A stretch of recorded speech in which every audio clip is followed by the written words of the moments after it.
The Hall Mills Murders, New Jersey, 1922.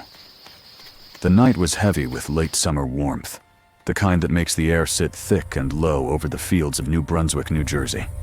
Somewhere beyond the Phillips farm, a whip-poor will called, lonely and monotonous. Beneath a crabapple tree, its twisted limbs half bare from the coming autumn, two people waited, their shadows stretching across the grass like something from a painting. They shouldn't have been there. Everyone in town knew that.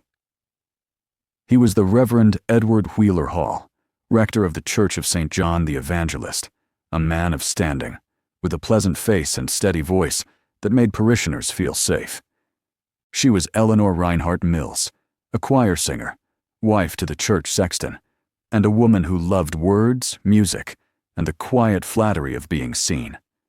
Their secret, whispered in pews and vestries, had become one of New Brunswick's worst-kept mysteries. For years, they had met in the corners of churchyards and country lanes, exchanging letters written in careful script. "My soul is yours," Eleanor once wrote, "and when we are apart, I feel as though the world itself is empty."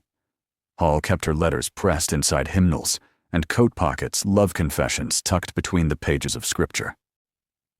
On the evening of September 14th, 1922, the two slipped away from their home's hall, from his parsonage on Nickel Avenue. Eleanor, from the small house she shared with her husband, James, just a few blocks away. They said little to anyone. Perhaps they meant only to talk. Perhaps to plan. Either way, it was the last night they would ever see. 2 days later, a young couple out for a walk made a grisly find. Pearl Bothmer, 15 years old, and her friend Raymond Schneider wandered down DeRussey's Lane, a secluded dirt road bordered by cornfields and scrub trees. The sun was bright overhead when they saw what they thought was a bundle of clothing near the crabapple tree. But as they drew closer, Pearl screamed. Two bodies lay side by side in the grass. The man's legs were crossed neatly at the ankles, a Panama hat covering his face. The woman's head rested on his arm, as if she had fallen asleep there. Her hand, small, gloved, delicate, rested on his thigh. Around them, the ground was littered with torn bits of paper. Pearl leaned closer, trembling. The papers were fragments of love letters, written in a woman's hand. Sheriff officers arrived soon after, but the quiet lane quickly turned into a spectacle. Neighbors, farmhands, curious travelers, hundreds came to gawk at the dead lovers. Children tore branches from the crabapple tree as souvenirs. Others pocketed scraps of the letters. Before the authorities could even take photographs, the crime scene had been ruined. When the bodies were finally examined, the horror deepened. Edward Hall had been shot once, clean through the head. Eleanor Mills had been shot 3 times under her eye, over her temple, above her ear, and then her throat had been slashed so savagely that she was nearly decapitated. Her tongue had been cut out.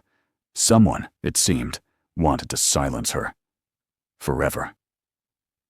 At Hall's feet lay his calling card, deliberately placed. His watch and money were still on him. Robbery was ruled out. Instead, this was something personal, something emotional. And the staging, the way the bodies were arranged, the intimacy of their pose, it looked almost deliberate. A statement. The newspapers had their headline by morning. Minister and choir singer found murdered love letters scattered in grass. By the end of that week, all of America knew their names. The story had everything the roaring 20s loved: forbidden romance, church scandal, and blood. Newspapermen from New York and Philadelphia swarmed the small New Jersey town, their flashbulbs lighting up the once quiet streets. The New York Times called it a crime steeped in passion and shame. Eleanor Mills's husband, James, was questioned first. He seemed broken, tired, confused.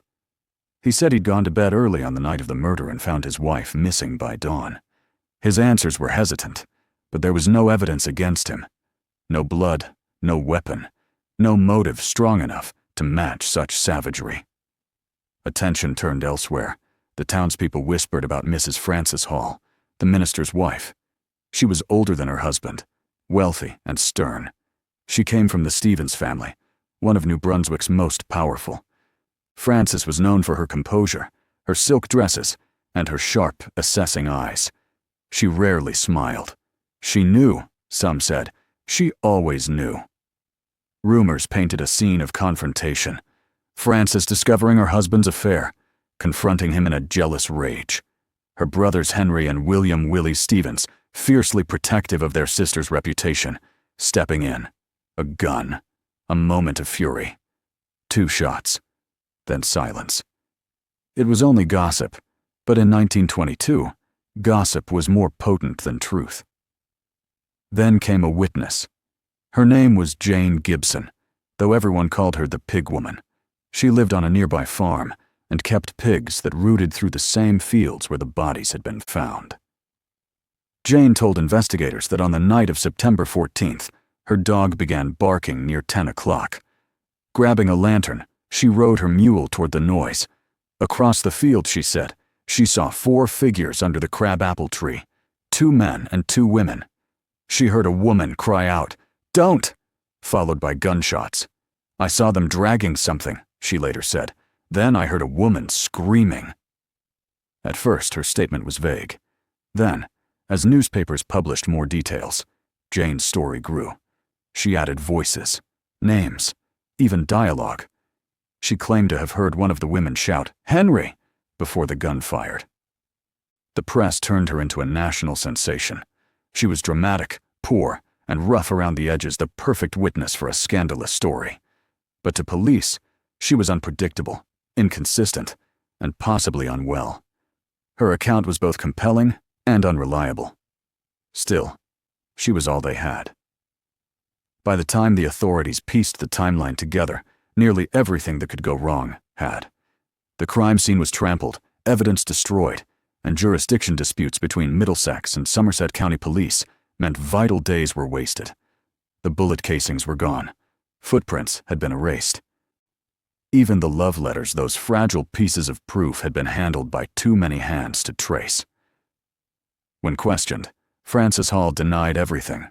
Her calmness unnerved the public. She spoke softly about her husband's death, but showed little emotion. To the press, this was proof of cold-blooded guilt.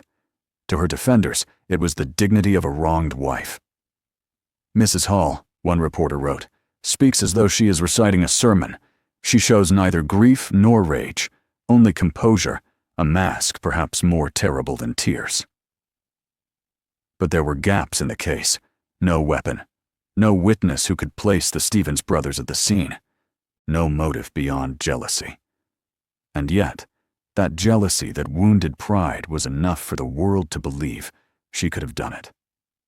4 years passed before the case returned to the courts. By then, the Hall Mills murders had become legend, a symbol of small-town sin and the rising power of tabloid journalism. In November 1926, Frances Hall and her 2 brothers were indicted for murder. Reporters flooded the courthouse in Somerville, New Jersey. Lines stretched down the block. Inside, flashbulbs burst as the defendants arrived, Frances in black silk, Henry in a dark coat, and Willie, pale and nervous, twitching at every sound. The prosecution painted a vivid picture, a wife discovering her husband's betrayal, summoning her brothers to confront him, and together they lured the lovers to their deaths. They quoted the pigwoman's testimony, her cries of "Henry" ringing across the field. They spoke of love letters, blood, and jealousy. The defense countered with logic. No fingerprints, no weapon, no witnesses besides a woman of questionable sanity. Then came the dramatic moment everyone remembered. Jane Gibson, the pigwoman herself, was wheeled into the courtroom on a hospital bed. She was gravely ill, but insisted on testifying. Her mother sat nearby, loudly interrupting. "She's lying! She's lying!" The courtroom erupted in laughter and chaos. The judge pounded his gavel.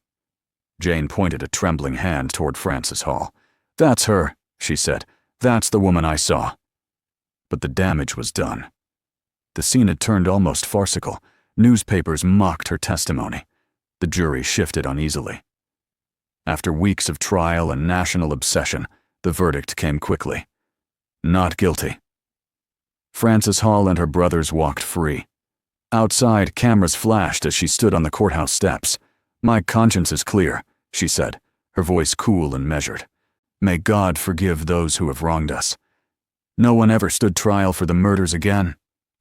The case left behind more questions than answers. Who truly killed Edward Hall and Eleanor Mills? If not Frances Hall, then who? Some believed that the lovers had been caught in a trap, that someone close to them knew of their meetings and used it to humiliate or silence them. Others think the crime was meant to look like a crime of passion, but was something darker, tied to money or blackmail. A few even suspected that James Mills, the betrayed husband, may have known more than he admitted. But without evidence, all theories dissolved into rumor. Forensic science at the time could do little to help. Ballistics were crude, fingerprinting primitive. The crime scene had been so corrupted that even if modern forensics were applied, the results would be doubtful. The crabapple tree was cut down years later. Houses replaced the fields. But the story, the idea of the lovers beneath the tree, their forbidden letters fluttering in the wind, never faded. The Hall Mills murders did more than expose a scandal. They revealed how America itself was changing. The 1920s were the age of the tabloid, when private lives became public property. The rise of sensational journalism meant that a small-town murder could become front-page news across the country. Reporters painted Eleanor Mills as a tragic romantic heroine, and Frances Hall as a cold, vengeful villain archetypes that sold papers and fed a nation hungry for drama. For many, the case symbolized moral decay, the hypocrisy of the church, the cruelty of high society, and the blindness of justice. Others saw it as a warning that love, when bound by secrecy and pride, could destroy everything it touched. Even decades later, historians returned to the case, combing old letters and testimonies, hoping to find the truth buried somewhere in the contradictions. None ever did. But let's imagine that night once more, to see what might have actually happened. The moon is thin, the lane quiet. A single automobile rolls to a stop at the edge of the field. Hall and Mills are already there, their voices low, their hands clasped. The headlights flicker off. From the car emerge three figures. "Edward," one says, her voice trembling. Perhaps he turned, startled but unafraid. Perhaps he tried to reason. But jealousy doesn't listen to reason.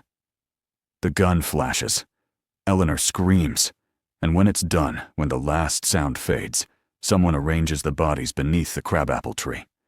The man's hat over his face, the woman's hand resting gently on his leg. The love letters scattered like petals. Not murder, but punishment. Not crime, but a message. By dawn, the killers are gone. Even today, people still whisper about the Hall Mills murders. Historians, crime buffs, and locals visit the site, though little remains of the lane where it happened. The case has inspired books, stage plays, and endless theories.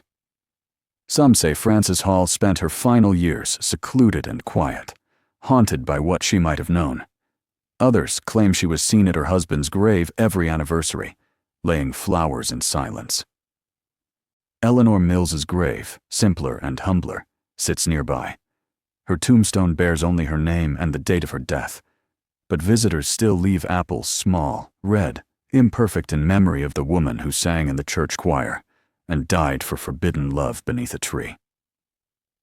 The Hall Mills case remains one of America's oldest unsolved crimes, a century-old riddle written in blood and scandal. It is the story of two people who dared to love across the lines of respectability and of a world that punished them for it. No one was ever convicted. No confession ever came. Only silence and the rustle of wind through the fields where the crabapple once stood. And perhaps that's fitting. For in the end, the truth, like those letters scattered in the grass, was torn apart long ago, carried off by curious hands and the passing years. What remains is the image. A reverend and his choir singer, lying side by side in the cool September dawn, their love preserved not in forgiveness, but in tragedy. And somewhere, out in the dark fields of New Jersey, the ghosts of their story still whisper, reminding us that love, once forbidden, can become its own kind of eternal sin.